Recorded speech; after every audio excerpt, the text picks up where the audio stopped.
உடலுறவுக்கு பின்னாடி என்னென்ன அறிகுறிகள் தோன்றினா நம்ம உடனடியாக மருத்துவ ஆலோசனையை வந்து பெறணும் அப்படிங்கிறது தான் அந்த கேள்வியோட ஒரு நோக்கம். அதற்கான ஒரு விரிவான ஒரு பதிலை தான் இந்த நிகழ்ச்சியில் வந்து பார்க்க போகிறோம். பொதுவாக இது அனைவருக்குமே ஒரு பயனுள்ள ஒரு பதிவு, சரிங்களா? அதனால் வீடியோ பார்க்குறவங்க யாருமே இது இக்னோர் பண்ணிட்டு போயிட வேண்டாம். இது எப்படிலாம் நம்ம உடம்புல வரும், இந்த பால்வினை நோய்கள் எப்படியெல்லாம் நம்ம உடம்புல வரும், என்னென்ன அறிகுறிகள்லாம் இருக்கும், எப்போ நம்ம உடனடியாக போய் முதல் அறிகுறி வெளிப்படுத்தும், எப்போ நம்ம அதுக்கான இதை போய் மருத்துவர் ஆலோசனை பெறலாம் அப்படிங்கிறத இந்த வீடியோவில் டீட்டெயிலாக பார்க்க போகிறோம். இந்த வீடியோவுக்கு உள்ளே போகிறதுக்கு முன்னாடி உங்கள்கிட்ட ஒரு சின்ன வேண்டுகோள். நம்ம நிகழ்ச்சியை பார்க்கக்கூடிய நண்பர்கள் எங்களுக்கு சப்ஸ்கிரைப் பண்ணி தொடர்ந்து ஆதரவு தருமாறு பணிவோடு கேட்டுக்கிறேன். அதே நேரம் இந்த நிகழ்ச்சி உங்களுக்கு பிடிச்சிருந்தால் லைக் பண்ணுங்கள். இந்த நிகழ்ச்சி உங்களுக்கு இதே மாதிரி உங்களுக்கு குழப்ப சிந்தனைகளாக இருக்கும். இந்த கேள்வி, அதாவது பாலியல் தொடர்பான கேள்விகள் இந்த மாதிரி இருக்கிறவங்களுக்கு ஷேர் பண்ணி அவங்களுக்கு ஒரு பயனுள்ளதாக இருக்கும். மொத்தத்தில் எங்களுக்கு சப்ஸ்கிரைப் பண்ணி ஆதரவு தருமாறு பணிவோடு கேட்டுக்கொள்கிறேன். நான் உங்கள் டாக்டர் குமார். வாங்க நம்ம நிகழ்ச்சிக்குள்ளே போகலாம். பொதுவாக ஆண் பெண் காமம் இது எல்லாருக்குமே பிறவிலேயே வரக்கூடியது, சரிங்களா? காமம் இல்லாத மனிதன் யாருமே கிடையாது. நான் இரு பாலரையும் சேர்த்து தான் சொல்கிறேன். காமம் இல்லாத மனிதன் யாருமே கிடையாது. அப்போ இதில் வரும் பொழுது, தனது உரிய வயதை எட்டும் பொழுது அந்த காம சிந்தனைகள் அதிகமாகும் பொழுது ஒவ்வொரு மனிதனும் அதை தீர்த்து கொள்வதற்கு ஒரு வழியை தேடிக்கொள்கிறான். அதில் பார்த்து பெற்றோர்களால் பார்த்து அது திருமணம் முடிஞ்சு முறையாக வரக்கூடிய உறவுகள் ஒரு பக்கம் இருந்தாலும் அதுலேயும் சில இது பேரண்ட்ஸால் கட்டி வைக்கப்பட்டவங்களுக்கு கூட இந்த பால்வினை நோய்கள் தொடர்பான பிரச்சனைகளும் இருந்திருக்குது, அதை மறுக்க முடியாது. அதற்கு இடையில கூட திருமணத்திற்கு முன்பே சில திருமணம் மீறிய உறவுகள்னால கூட இது வருவதற்கு முன்பான உறவுகள் வருவதற்கு அதிக வாய்ப்புகள் இருக்குது. கல்யாணத்துக்கு முன்னாடி யங்ஸ்டரில் நல்லா நான் ஒரு காலேஜ் படிக்கும்போது ஒரு வாய்ப்பு கிடச்சி சார் பண்ணிட்டேன் அப்படிங்கிற மாதிரி தெரிஞ்சோ தெரியாமலே பொதுவாக யாருமே அந்த வயசு ஹார்மோனல் இதில் ஆர்வ கோளாறில் அது பண்ணிடுறீங்க. ஆனால் அதுக்கு பிறகு வரக்கூடிய விளைவுகள், அது உங்கள்கிட்ட இருந்து உங்கள் மனைவிட்ட போகிற பாதிப்பு, மனைவிட்ட இருந்து உங்கள் குழந்தைகிட்ட போகிற பாதிப்பை யாருமே கன்சிடர் பண்ணி பார்க்கறதில்ல. அப்போ அந்த நேரத்தில் உங்கள் மனசில் அதை திங்க் பண்ணும்போது இது ஒரு தவறுதல்ங்கிறத நம்ம நினச்சிட்டோம்னா இதை நம்ம ப்ரிவெண்ட் பண்ணிடலாம். அதே நேரத்தில் ஆஃப்டர் மேரேஜ் 30 வயசுலேருந்து 40 வயசில் என்ன பண்ணுவாங்கன்னு கேட்டிங்கன்னா, இது ஒரு குறிப்பிட்ட இதில் ஒரு வெளியில் போகும் பொழுதோ பணி நிமித்தமாகவோ வேறு எங்கும் செல்லும் பொழுது என்னாகுன்னு கேட்டிங்கன்னா, ஏதோ ஒரு சந்தர்ப்ப சூழ்நிலையினால் அந்த மாதிரி நடந்துருச்சுன்னு கேட்டிங்கன்னா, அப்போ இந்த இது தவிர்க்க முடியாத போயிடும் உடல் உறவு.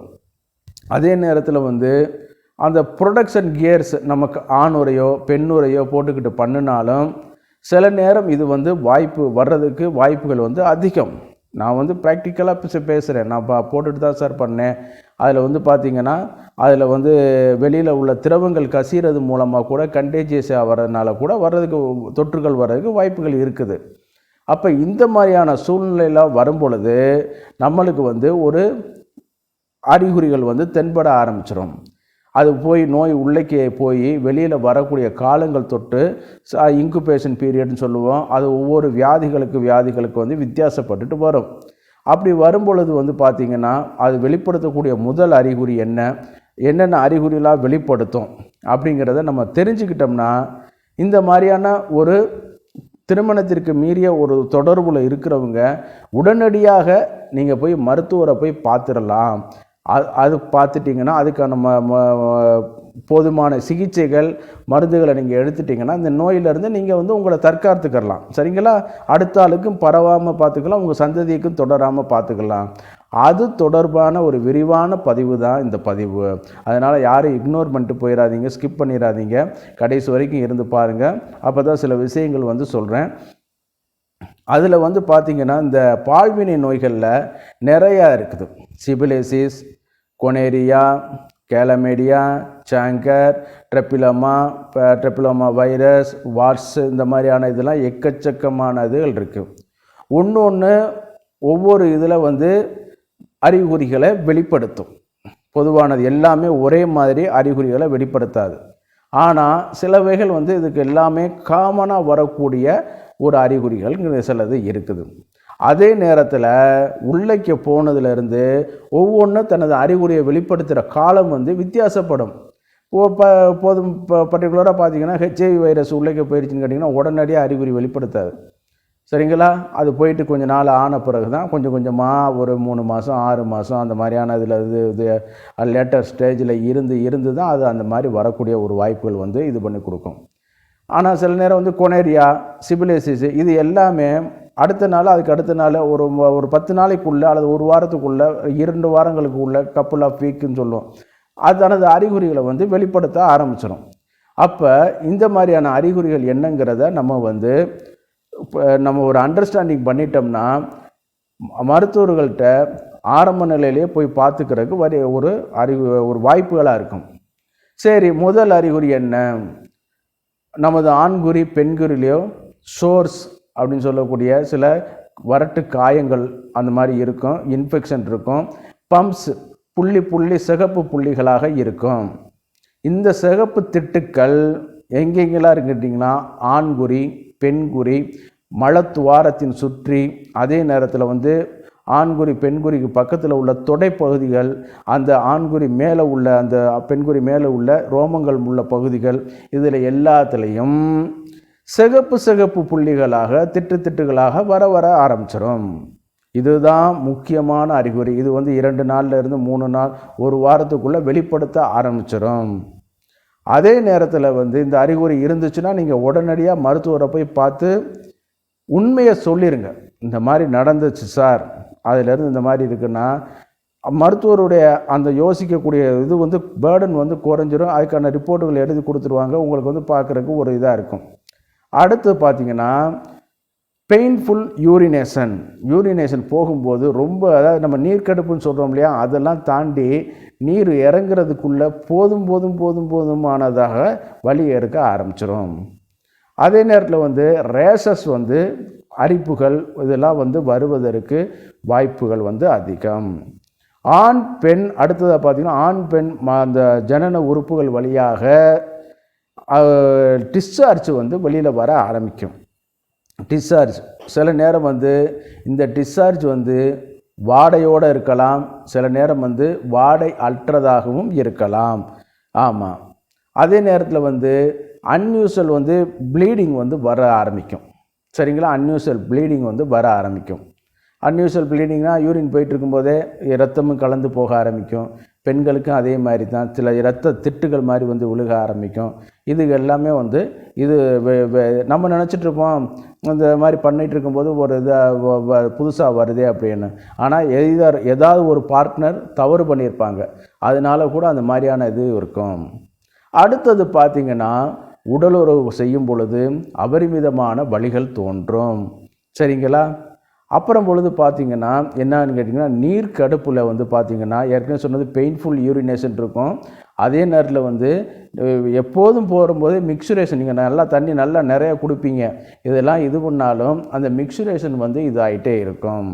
அப்போ இந்த டாக்ஸிக் அமௌண்ட் வந்து நாளாக இரத்தத்தில் அதனுடைய அளவு கூடும் பொழுது என்னாகும் கேட்டிங்கன்னா நம்ம உடம்பு வந்து அதிகப்படியான உடல் வலி, சோர்வு, தசைகளில் வலி எடுக்கும், குறுக்கு பகுதி இடுப்பு பகுதிகளில் அப்படியே கடுத்துக்கிட்டு உழையிறது மாதிரி உளைச்சல்னு சொல்லுவோம் பார்த்தீங்களா, அந்த மாதிரியானது இருக்கும். இது இந்த அறிகுறிகள் வந்து 1 or 2 days வந்து நீடிக்கும். சரிங்களா? அப்போ வந்து என்னன்னு கேட்டிங்கன்னா அதற்கு அடுத்த நாள் 3 நாள் அந்த மாதிரியான இதில் பார்க்கும் பொழுது ஃபீவர், காய்ச்சல் வந்து வர ஆரம்பிக்கும். காய்ச்சல் வந்து பார்த்திங்கன்னா கண்டினியூஸாக வந்து இருக்காது, இன்டர்மிட்டன்ட் ஃபீவராக இருக்கும், வரும் போகும் அந்த மாதிரியானது இருக்கும். நீங்கள் ஜென்ரலாக போய் பார்த்துட்டு ஒரு சின்ன ஊசி போட்டு வரீங்க, உண்மையாக மறைச்சிட்டு போய் ஊசி போட்டு வருவீங்க. அப்போ அந்த நேரத்தில் வந்து ஏதாவது ஒரு ஆன்டிபயோட்டிக்கோ ஏதோ ஒரு மருந்துகள் கொடுத்து அதை குணமாக்குவாங்க. ஆன்டிபயோட்டிக் கொடுத்து குணமாக்குவாங்க. அப்படி மறுநாள் பார்த்திங்கன்னா திருப்பி வர ஆரம்பிச்சிடும். ஆனால் இந்த மாதிரியான ஒரு ப்ரீ ஹிஸ்டரி இருக்குதுன்னு நீங்கள் உங்களுக்குள்ளே தெரிஞ்சிருச்சுன்னா உடனடியாக மருத்துவர்கிட்ட சொல்லி இந்த மாதிரி இது பண்ணால் உடனடியாக அதுக்கான தக்க சிகிச்சைகள். சரிங்களா? இப்போ வந்து பார்த்திங்கன்னா இப்போ ஒரு ஸ்பானரை வச்சு ஒரு நட்டை வந்து கழட்டிட முடியாது. அந்த அளவு உள்ள ஸ்பானரை தான் போடணும். சில நேரம் வந்து குரடை வச்சு கட் பண்ணணும், சில நேரம் டீ ஸ்பானரை வச்சு போடணும், சில நேரம் இந்த மாதிரி சில ஜாக்கி மாதிரியான சில இதை ஸ்பானரை வச்சு நம்ம கழட்டணும். சரிங்களா? அது வந்து வேறு ஃபீல்டு, நம்மளுக்கு தெரியாது. அப்போ அதற்கு தகுந்த மாதிரி சூட்டபுளான ஆன்டிபயோட்டிக்கை வந்து மருத்துவர் வந்து ஆரம்ப நிலையில் ஒரு கோர்ஸ் 2 கோர்ஸ் 3 கோர்ஸ் தொடர்ச்சியாக செலுத்தும் பொழுது என்ன ஆகும்னு கேட்டிங்கன்னா இந்த பாதிப்புகள் வந்து குறையிறதுக்கும் வாய்ப்பு. எல்லா பால்வினை நோய்களும் ஆட்களை கொல்லக்கூடிய ஒரு சில வியாதிகளும் இருக்குது. நம்ம அந்த சாப்டருக்கு போகலை. இந்த மாதிரி எளிதாக பரவக்கூடிய பாக்டீரியல் இன்ஃபெக்ஷனுக்கு இது பண்ணக்கூடிய சின்ன சின்ன தொற்றுகள் தான் நிறைய அதிகம். இதனால கூட வந்து ஹெச்ஐவி வந்து ஹைடனாக மறைஞ்சிருக்கும். ஆனால் அது வெளிப்படுத்தக்கூடிய அறிகுறி வந்து என்ன கேட்டிங்கன்னா 6 மாதம் 1 வருஷம் ஆகும். சரிங்களா? அந்த மாதிரியான பீரியடில் வந்து ஆமாம் சில குறைந்தபட்சம் ஒரு மாதமாவது ஆகும் அதனுடைய அறிகுறிகளை வெளிப்படுத்துறதுக்கு. ஆனால் இந்த பாக்டீரியல் வந்து போனீங்கன்னா இமீடியட்டாக வந்து 2 நாள் 3 நாளில் அந்த மாதிரி இதாகிக்கிறோம். அப்போ நம்ம எப்படி தற்காத்துக்கிறதுன்னு கேட்டிங்கன்னா நான் இந்த மேற்கூறி சொன்ன அறிகுறிகள் சிகப்பு புள்ளிகள், sore or painful red spot on the penis or genital organ, male or female genital organ இந்த மாதிரி இருந்துச்சுன்னு கேட்டிங்கன்னா உடனடியாக பார்த்துடணும். பெயின்ஃபுல் மிக்சுரேஷன் இருக்குதான்னு பார்த்துடணும். அதே மாதிரி இந்த ரெட் ஸ்பாட் வந்து நாளாக வயிற்று பகுதிகளில் பரவி மார்பு பகுதி வரைக்கும் போகும். இது எல்லாத்தையும் நம்ம வந்து ஆரம்ப நிலையிலே பார்த்துட்டோம்னா நல்லா வந்து குணமாக்கிடலாம். சில நேரம் வந்து என்னென்னு கேட்டிங்கன்னா இந்த சிகப்பு திட்டுகளை வந்து நம்ம குணமாக்காமல் விட்டோம்னா அதிலிருந்து மேகார்ட்ஸ்ன்னு சொல்லக்கூடிய புழு உருவாகிறதுக்கு வாய்ப்புகள் வந்து அதிகம். சரிங்களா? இந்த புழு உருவாகிறதுக்கு வாய்ப்புகள் வந்து அதிகம். சரிங்களா? அப்போ வந்து என்ன கேட்டால் உடம்புல புழு வச்சு வெளியில் வர ஆரம்பிக்கும். அந்த நேரத்தில் பார்த்திங்கன்னா ரொம்ப அவங்கள பார்க்குறதுக்கே ரொம்ப ஒரு பரிதாபமாக இருக்கும். அப்போ வந்து என்னன்னு கேட்டிங்கன்னா இந்த பால்வினை நோய் வந்து எய்தர் பாக்டீரியாவோ வைரஸோ புரோட்டோசோவாவோ அமீபாவோ அல்லது ஸ்போர்ஸோ எந்த வகையில் வந்திருந்தாலும் கவலைப்பட வேண்டியது கிடையாது.